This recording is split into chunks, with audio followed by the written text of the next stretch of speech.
विमल बहुत परेशान था। उसे समझ में नहीं आ रहा था कि वो इस परिस्थिति से कैसे निपटे। वो अपनी माँ को बहुत चाहता था, किंतु उसकी पत्नी और बच्चे उसकी माँ से बहुत दूर भागते थे, क्योंकि उसकी माँ की एक आंख नहीं थी, साथ ही उसकी कमर भी 90 अंश पर झुकी थी। वैसे वह अपना काम सब खुद कर लेती है, किंतु फिर भी वो उसकी पत्नी और बच्चों के लिए हमेशा खटकती है। दादी, आप ऊपर के कमरे में जाओ, मेरे दोस्त आ रहे हैं, विमल के बेटे अखिल ने बड़े बेरुखी से कहा। पर बेटा, मैं तो यहाँ बहुत दूर बैठी हूँ, विमल की माँ ने बहुत प्यार से कहा। नहीं, आप उनके सामने मत रहो, वो मुझे चिढ़ाते हैं, अखिल ने जोर से डांटते हुए कहा। क्या हुआ अखिल, क्यों चिल्ला रहे हो? विमल की पत्नी कामनी ने किचन से ही आवाज लगाई। देखो ना माँ, ये दादी यही ड्राइंग रूम में बैठी हैं और मेरे दोस्त आ रहे हैं, अखिल ने शिकायत भरे लहजे में कहा। माँ जी, आप ऊपर चली जाओ, क्यों हम लोगों को लजवाती हो? कामनी ने बेटे का पक्ष लेते हुए कहा। बेचारी सरस्वती चुपचाप उठकर जीने के सहारे ऊपर जाने लगी।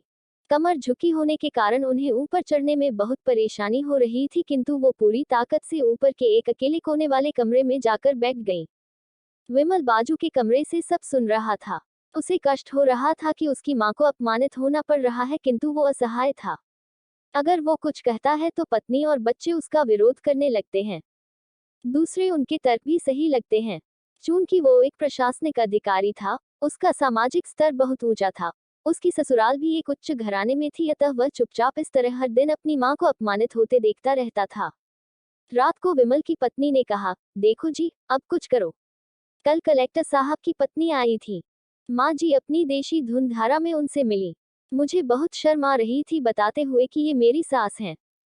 मैंने कह दिया कि दूर की रिश्तेदार हैं, इलाज कराने आई हैं। विमल को रोना आ गया, किंतु फिर भी वह चुप रहा। उसे समझ में नहीं आ रहा था कि वो क्या करे। अपने बेटे की मन स्थिति को सरस्वती अच्छी तरह से जानती थी और बेटे को कोई कष्ट न हो इसलिए वो हर बात को चुपचाप सह लेती थी। विमल बहुत उदास रहने लगा। एक तरफ परिवार और सामाजिक स्तर पर जीने की प्रतिबद्धता थी, तो दूसरी ओर माँ। आखिर माँ से अपने बेटे की यह हालत नहीं देखी गई।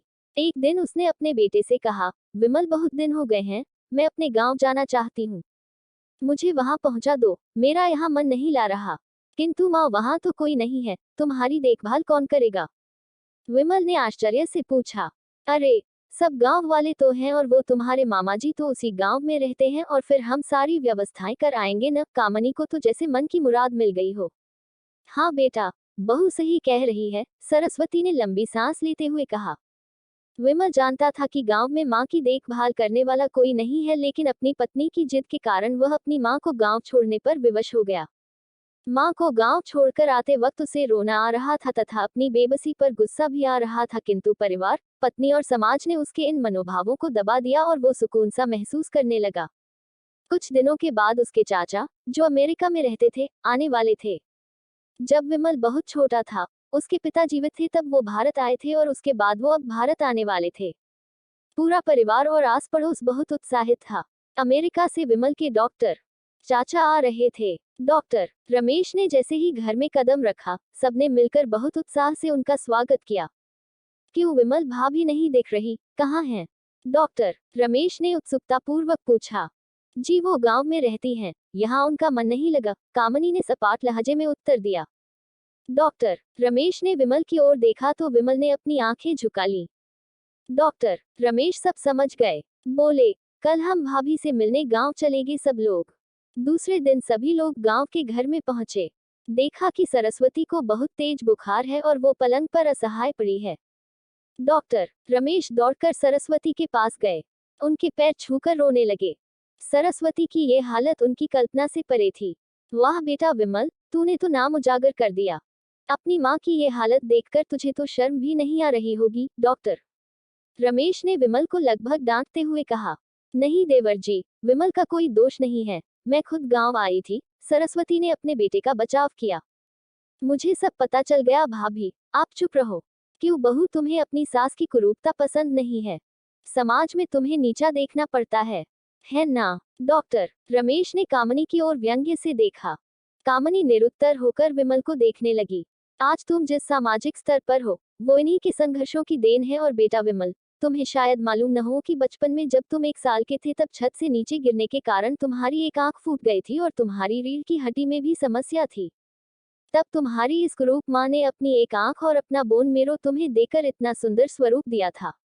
अब भाभी, आप मेरे साथ अमेरिका जाएंगी, यहाँ इन स्वार्थी लोगों के बीच नहीं रहेंगी। डॉक्टर रमेश ने सरस्वती से कहा।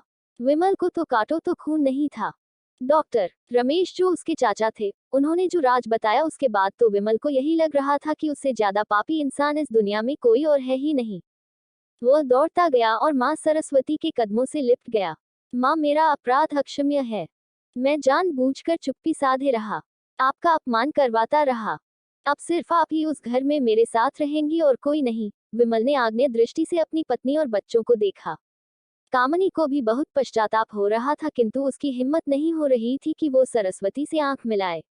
सरस्वती ने कामनी की मन स्थिति को समझकर उसको पुचकारते हुए अपने पास बुलाया और विमल को डांटते हुए कहा, खबरदार, जो मेरी बहू को मुझसे अलग करने की कोशिश की तो तुझे ही घर से बाहर निकाल दूंगी। कामनी और बच्चों ने सरस्वती के पैर पड़ते हुए अपने व्यवहार पर माफी मांगी और मां के हृदय ने सबको माफ कर दिया। दोस्तों, उम्मीद करता हूँ आपको हमारी कहानी पसंद आई होगी। कहानी पसंद आई है तो वीडियो को लाइक करें, चैनल पर नए हैं तो सब्सक्राइब करें और हाँ, नोटिफिकेशन बेल को जरूर दबाएं ताकि अगली अपडेट सबसे पहले आपको मिले।